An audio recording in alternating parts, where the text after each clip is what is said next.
Hello, നമ്മൾ ഇന്നൊരു diamond dot ആർട്ടാണ് ചെയ്യാൻ വേണ്ടി പോകുന്നത്. അപ്പോൾ ഞാനിതൊരു കിറ്റായിട്ടാണ് വാങ്ങിയിട്ടുള്ളത്. ഇത് നമുക്ക് ഓൺലൈനായിട്ട് വാങ്ങാൻ പറ്റും കേട്ടോ. പല വെബ്സൈറ്റുകളിലും ഇത് അവൈലബിൾ ആണ്. ആമസോൺ, മീഷോ, ഫ്ലിപ്കാർട്ട് ഒക്കെ നമുക്ക് പലതരം ഡിസൈനിൽ ഇതുപോലെ ഷീറ്റുകൾ അവൈലബിൾ ആണ്. അപ്പോൾ അതിൽ എനിക്ക് ഇഷ്ടപ്പെട്ട ഈ ഒരു എലഫൻറ്റ് ഡിസൈൻ കിറ്റായിട്ടാണ് ഞാൻ വാങ്ങിയിട്ടുള്ളത്. അപ്പോൾ നമുക്ക് ഈ ഒരു കിറ്റിൻ്റെ കൂടെ എന്തൊക്കെയാണ് വരുന്നതെന്ന് നോക്കിയാലോ. ഇപ്പോൾ ഞാൻ എടുത്തിട്ടുള്ളത് മെയിൻ ഷീറ്റാണ്.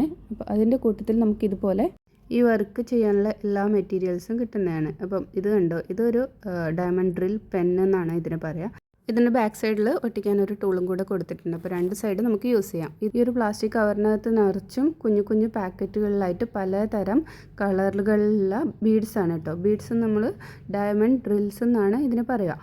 അപ്പോൾ ഇതിന് നമ്പറും കോഡും ഒക്കെ ഉണ്ട്. ആ കോഡുകളും നമ്പറും അനുസരിച്ചിട്ടായിരിക്കണം നമ്മൾ ഈ ഒരു ഷീറ്റിലോട്ട് ബീഡ്സ് ഒട്ടിച്ചു കൊടുക്കാൻ വേണ്ടി. അപ്പം കണ്ടോ, ഇവിടെ ഇതുപോലെ ഇൻസ്ട്രക്ഷൻസ് ഒക്കെ കൊടുത്തിട്ടുണ്ട്. നമുക്കതനുസരിച്ചിട്ട് ബീഡ്സ് ഒട്ടിച്ചു കൊടുക്കണം. എനിക്ക് കുറച്ചുകൂടി അഫോർഡബിൾ ആയിട്ട് തോന്നിയത് മീഷോയിലാണ് ഇങ്ങനത്തെ കിറ്റുകൾ. പക്ഷേ ഒരുപാട് വെറൈറ്റി ഡിസൈൻസ് ഒന്നും അങ്ങനെ അവൈലബിൾ കണ്ടില്ല കേട്ടോ. ആമസോണിൽ ഒരുപാട് വെറൈറ്റി ഡിസൈൻസ് ഉണ്ട്, പക്ഷേ കുറച്ചും കൂടെ കോസ്റ്റ്ലി ആയിട്ടാണ് എനിക്ക് തോന്നിയത്. പിന്നെ ഉള്ളത് ഈ ഒരു ഷീറ്റിൻ്റെ വലിപ്പത്തിനനുസരിച്ചിട്ടാണ് കേട്ടോ കോസ്റ്റ്. എൻ്റെ ഈ ഒരു ഷീറ്റ് വരുന്നത് 30x40 ഇഞ്ച് സൈസിലാണ്.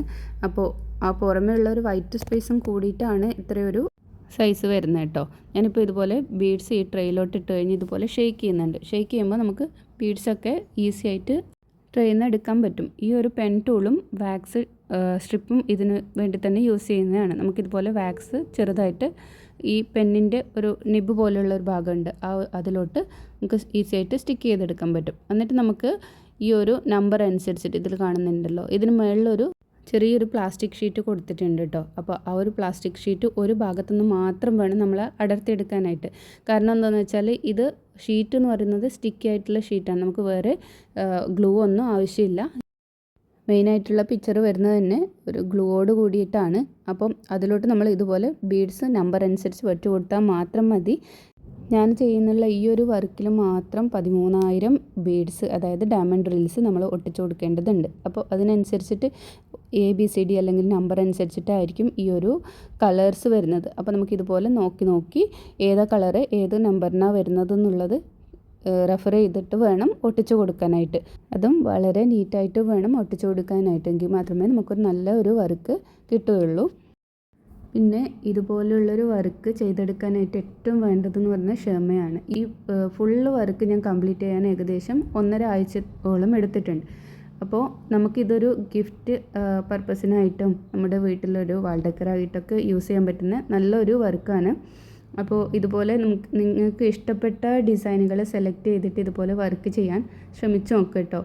അപ്പോൾ ഇതുപോലെ ഒരുപാട് കിറ്റുകൾ ഞാൻ വാങ്ങി വെച്ചിട്ടുണ്ട്. അതുവഴിയെ നമുക്ക് ചെയ്യുന്ന സമയത്ത് ഓരോന്നായിട്ട് ചെയ്ത് നോക്കാം. ഇതുപോലെ നമ്മുടെ ആർട്ട്, ക്രാഫ്റ്റ്, അതുപോലെ ഡിസൈൻ റിലേറ്റഡ് ആയിട്ടുള്ള വീഡിയോസിന് വേണ്ടിയിട്ട് നമ്മുടെ ചാനൽ മറക്കാതെ സബ്സ്ക്രൈബ് ചെയ്യാം. അപ്പോൾ ഫൈനൽ റിസൾട്ട് ഞാൻ കാണിച്ചു തരാം കേട്ടോ. ഫ്രെയിമിംഗ് ഒക്കെ കഴിഞ്ഞിട്ടുള്ള ഡിസൈൻ എങ്ങനെയാണ് വരുന്നതെന്നൊക്കെ കാണിച്ചു തരുന്നുണ്ട്. അപ്പം മറക്കാതെ നമ്മുടെ ചാനൽ ഫോളോ ചെയ്യുക. ടാറ്റാ, ബൈ.